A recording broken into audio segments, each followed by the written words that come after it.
今回やってきたご自宅はですね、インテリアデザイナーの方と同棲されてるご自宅にやってきました。皆さんも見たことがある家具だったり、デザイナーの方と一緒にお仕事されてるみたいなので、要ちょっとチェックしてもらえればなと思います。じゃあお待ちいただいているので早速行きましょう。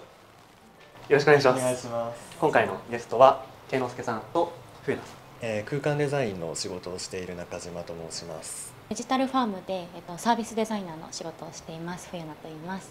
広さとか平米数大体どれぐらいのご自宅ですか？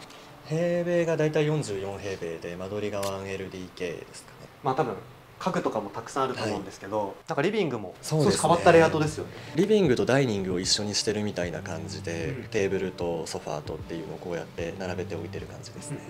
これ実は自分で買ったものではなくて前職で譲り受けたもので、アメリカっぽいというか、そういうデザインが特徴なのかなとは思ってます。すごいゆとりがあるんですよ。友達が来た時はここで寝てもらったりもできますし、寝られるのがいいですね。これはなんかパリのセレクトショップみたいなところに置いてあって、結び目の形が可愛いなと思って、購入したものになります。いじり始めると酔ってる。酔っ払ってきたんだ。これ植物のこの置いてるオブジェというか、これは何ですか？これが Your Welcome っていう家具屋さんのオーナーが作ったものなんですね。ガレージセールに出していたものを買ったっていう感じです。昔やってた内装の結局使わなかったものをポンと置いてるだけで、これ本当の大理石なのでめちゃめちゃ重いんですよ。あ、そうなんですね。はい、2枚持てないですね、これは。あ、そんなに重いですね。めちゃめちゃ重いです。これが内田茂の作品で、赤と青と緑で確か3色あって、で形も全部違う中の青のものです。照明も内田さんので、昔一般で販売されてたんですけど、最近はもう廃盤になっちゃって、たまになんかレストランとかでありますあります、なんか置いてあるの重機とかでね、見たりはするんですけど、あんまりもうでも見ないですね。そうですよね。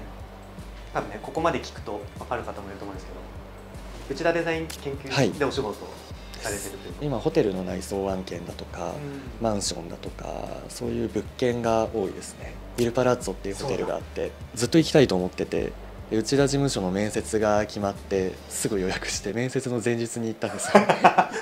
この勢いで面接乗りこなせるんじゃないかと。すごいですね。前日に前日で行ったんです。はい。テレビ台か。これは自分で作ったものなんですね。下が工事用の単管になっていて、もともとマガジンラック的なものを作りたかったんですけど、テレビ台にしたっていうものですね。銀座のメゾンエルメスの上にある美術館で配っててもらってきたんですけど、街中にある象徴的なものの中でスケボーをするっていうストリートというか、そういうのが絡んでるのがすごい面白くて。これの飾る場所がまだないです。確かにもう結構使い切ってますよね。貼っちゃってて、そこぐらいなんですけど、そこに貼ってもなんかなっていう。私が結構在宅もあったりするので、ここで仕事をするっていう感じですね。プランニングをするような仕事だったりするので、ね、なんかこう頭の中をクリアにしつつも、なんかこういろいろ調べたりだとか本広げた時になんかこうごちゃごちゃにならないみたいな感じで、なるべくコンパクトにシンプルになんかまとめるっていう感じにしてます。これはでも一緒に入居した時に選んだもので、全然疲れないですね。デスクは IKEA かな、確か。IKEA 結構いろいろ見た後に結果的に IKEA に落ち着きました。なんか IKEA だと安心して雑に使えますよね。そうなんですよね。汚しても何しても OK みたいな。ジャンプルーベのテーブルみたいな、足の形なんとなくそれに似てるじゃないですか。でも全部白でシンプルにできててっていうので、これにしたような気がします。これは収納みたいな感じなんですか？裏側にたくさん本とか書類を入れてるんですけど、いろいろごちゃごちゃっとなってるの見えるのが嫌だったので、ひっくり返すとこういう風に収納っぽく見えないような、そういうものを探して買いました。あと今ね、お部屋にいい香りが香ってると思うんですけど、日によっていろいろ使い分けてるんですけど、本当にここに置くだけで部屋いっぱい結構広がりますね。すごい有名なやつ。あ、そうなんだ。APFR とか。それです。いい匂いだなって思ったら、とりあえずいっぱいストックして買っとくみたいな。これ自分で買ったんじゃなくて、実家にあったやつを持ってきたんですね。一時期両親がこだわってたことがあって、それを持ってきちゃいました。これも置く場所がなくてどこに置こうか迷ってて、友達にあげるかとかなってたんですけど、デスクの裏に置いたら意外とハマってデスクライトっぽくなってますね。相性が。これだったら普通 AJ テーブルっていうちっちゃいやつ使うんですけど、あんまりこのフロアランプをこういう風に使ってる人いないような。確かにあんま見ないですね、このですよね。あとはじゃあ今度ダイニングテーブルが移動をしていただいて。テーブルはネットで買ったやつで、中古のヴィンテージの家具を再加工して販売するみたいな人がいて、それで買いましたね。古いのを多分ちょっと綺麗にしてみたいな、それぐらいだと思うんですけど。あと多分みんな思ってると思うんですけど、椅子多すぎませんか？めちゃめちゃあります。友達が何人来ても2人です。そうですよね。これが内田さんの桑沢の椅子っていう椅子です。桑沢っていう学校が原宿の方にあるんですけど、どっかのホールなのかにいっぱい置いてある椅子なんですよね。そっか、内田さんがあれですよね。あ、そうです。桑沢のご出身とかです。校長を確か2年ぐらいやってたんですよ。そうなんだ。その縁でいろいろ桑沢のプロジェクトあるみたいで、この辺のこういうつなぎ目を見せるのが内田さんがよくやるやり方で、こういうシンプルな形でもやってるっていうところにちょっとらしさが出てるような気がします。これはマルセロ・ブロイヤーのチェスカチェアですね。昔はここに座って仕事をしてたんですけど、あんまり仕事するのには向いてないですね。はい。すぐリラックスして。そうダイニングチェアとしては最高ですね。これはユアウェルカムで買ったもので、アンドレア・ブランジっていうイタリアのデザイナーの椅子ですね。これ座るとびっくりするぐらい柔らかいんですよ。ふかってこう沈む感じで。本当だ、お尻が柔らかいですね。そう、見た目と違うんですよ。皮がこう上から下まで全部通ってて、あんまり見ないですよね。かっこいいんですよ。そう、だいたいこっちに座ってます。このブランジの方に。あ、じゃあこの2つで大体座ってご飯を食べるみたいな。だいたい立ってる時も座ってる時もこの並びなんですよ。右と左が。逆になっちゃうと、いやなんかおかしいなみたいな感じで、なんか違和感があって。そうなんだ。ジャンプルーベのランプドビューロっていう照明でパリに行ったっていう話をしましたけど、その時に買いました。パリで買うと電圧とかあれですよね。あ、そうなんです。なのでこの変換器があって、あ、そうなんだ。通さないと使えないんですよ。あとはじゃあ、はい、ちょっとこっち側のお話も聞きたいなと思うんですけど、コンクリートブロックの上に棚板を置いて作りました。確かシナランバーコア、住宅の棚とかを作る用のやつで端材で作ったので全然お金はかかってないです。こっち側が冬菜でこっち側が自分の本です。左と右で分かれてる。はい。冬菜さんはパッと目に留まんな。チラチラ映ってるんですけど、このかっこいい家具の中にミッフィーがいるっていう感じで。昔からだよね。数年で愛がちょっと爆発しているって感じですね。韓国に行った時も韓国語版の。本当だ。わざわざ買うぐらい好きなんで。はい。これブックカバーですか？これブックカバーじゃなくて、最初のやつで生後4ヶ月ぐらいのやつみたいな、音が楽しめるみたいな、ASMR みたいになっちゃうんですけど、将来すごいなんか絵本集めてセレクト本屋やりたいなっていうふうに思うぐらい、はい、ミッフィーの絵本とかいろいろ集めるの最近ハマってます。絵本って大人になってからの方が見ると結構面白くないですか？いや本当に結構いいこと言ってたんだみたいな。ですよね。はい。新井良二さんっていう方のこの今日は空に丸い月っていうのはなんかすごい大人向けの絵本として作ってるのかなっていうくらい、明日も頑張ろうみたいな感じで思えておすすめです。夜をテーマにしてる絵本が好きで、結構夜テーマのものが多いですね。なんか。じゃあ今度は健之介さんのちょっとスペースの話も聞きたいんですけど、はい、資料集というかアートブック的なものが多いですかね。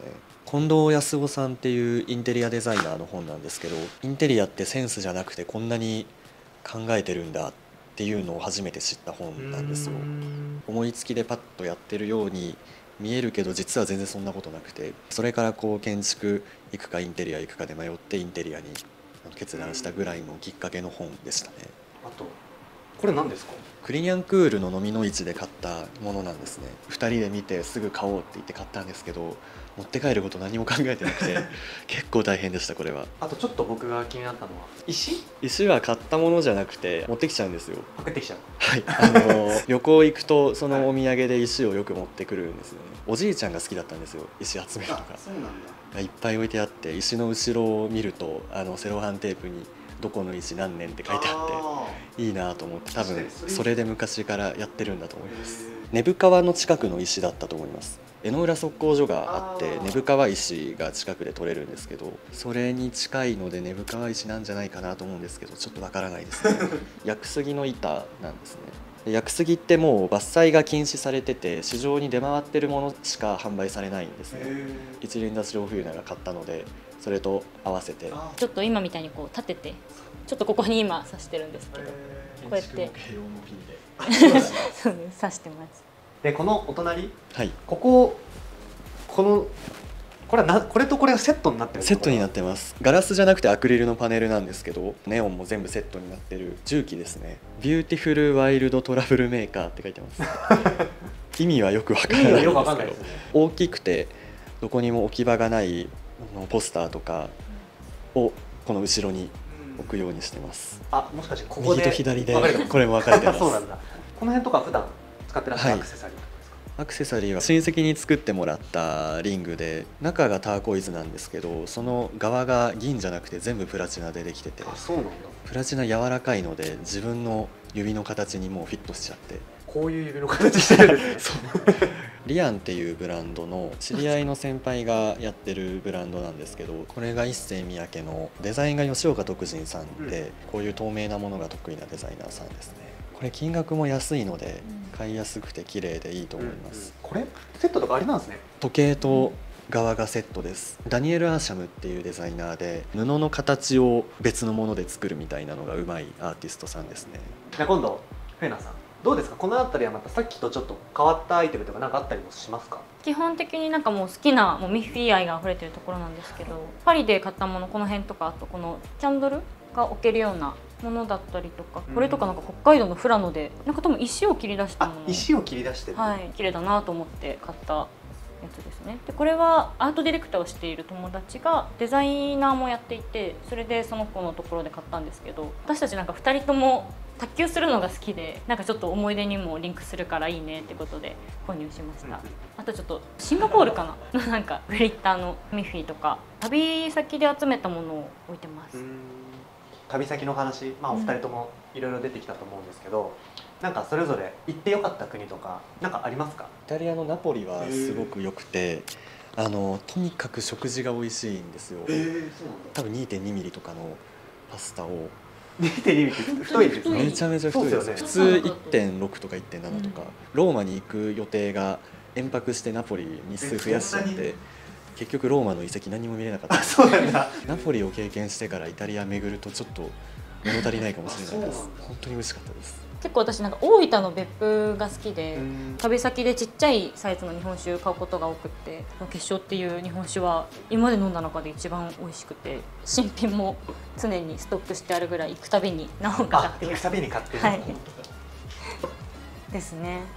ここの上にある、この照明、吉岡徳仁さんのティアドロップミニっていう照明で、さっきの一世三宅の時計と同じデザイナーです。あとはこの辺りのスペース、さっきのこっちのリビングとかとは若干雰囲気が違いますよね。はい、この椅子がロナンブルレックのロープチェアで、フレームが金属なので金属的なものとも合いますし、アールトみたいな木のものとも合いますし、多分和紙の照明とかとも合うんですよ。座り心地はどうなんでしょう。座面がフラットで普通にくつろぐ分には全然いいです。よくどっちかが料理しながらどっちかが座ってここで席出るんですか？なんかソファーにいるの申し訳ないんでこれも使わなくなった真鍮のランプを譲り受けたもので、これがイタリアのナポリで買ったもので、80年代のイタリアのデザインが見えるなと思って面白くて買いました。これとか全然ついてる意味ないですよね。シェードになってないし、なってないんですよ。そういうのいいなと思ってこういうのも買うようにしてます。これが自分で作った照明で、洋服が作れる人、その人に和紙を巻いた照明を作ってって言って、中の金属のフレームは自分で設計をして、で知り合いの金属の加工ができる人に作ってもらいました。中に入ってるのが LED のテープライトなので、割とそのまま来るように思いつつ、これが結構重層的なので乱反射してくれるっていうか、これ作ってくれた人はミジンコみたいって言ってたんですけど中のこの生命が見えるみたいな、そういう面白さもあると思います。そういう感じなんだ。はい、去年の年末まで開催してた内田さんの展示でディアモリスができて、その小さいバージョンのディアベラができて、ディアベラのベラっていうのがアルドロッシの娘さんの名前で、その娘さんにプレゼントするためっていうわけじゃないと思うんですけど、一応そういう名前にはなってます。ちなみに内田茂さんのその研究所で働こうと思ったなんかきっかけみたいなのがある？ユアウェルカムの矢口さんに家具のことをめちゃめちゃ教えてもらって、内田さんの家具がたまたまあった時にこれ誰のですかって聞いたら、内田さんっていうすごい人がいてねっていう話をしてくれて、ハマっていってっていう流れです。すごいですね。それでハマって本当に働いちゃうっていうのはだからなんか内田事務所作るのそうで働くことになった時に最初に報告したのが矢口さんで、ってなりますよね。内田茂ってなりますよね。そうだからこそ今「ユアウェルカム」に内田事務所のプロダクトを紹介できるのとかもすごい幸せなことで、そう、それいいですね。はいそうやって繋がっていくのがですね。回り回ってっていう感じがします循ね。環してる。面白いですね、それは。今日はお二人ともありがとうございました。ありがとうございました。じゃあ最後にせっかくなんで何かお知らせしたいものとか告知したいものがあればしていただければなと思います。ありがとうございます。もし何か空間周りですとか重機ですとかそういうことで面白いお話があればぜひDM をいただけると嬉しいです。個人としてでも会社につなぐでも自分にできることはいろいろ提案ができたらと思うのでぜひよろしくお願いします。お願いします。フェナさんは大丈夫ですか？はい、大丈夫です。はい。じゃあぜひインスタグラムとかですかね。はい、そうですね。チェックしていただければなと思います。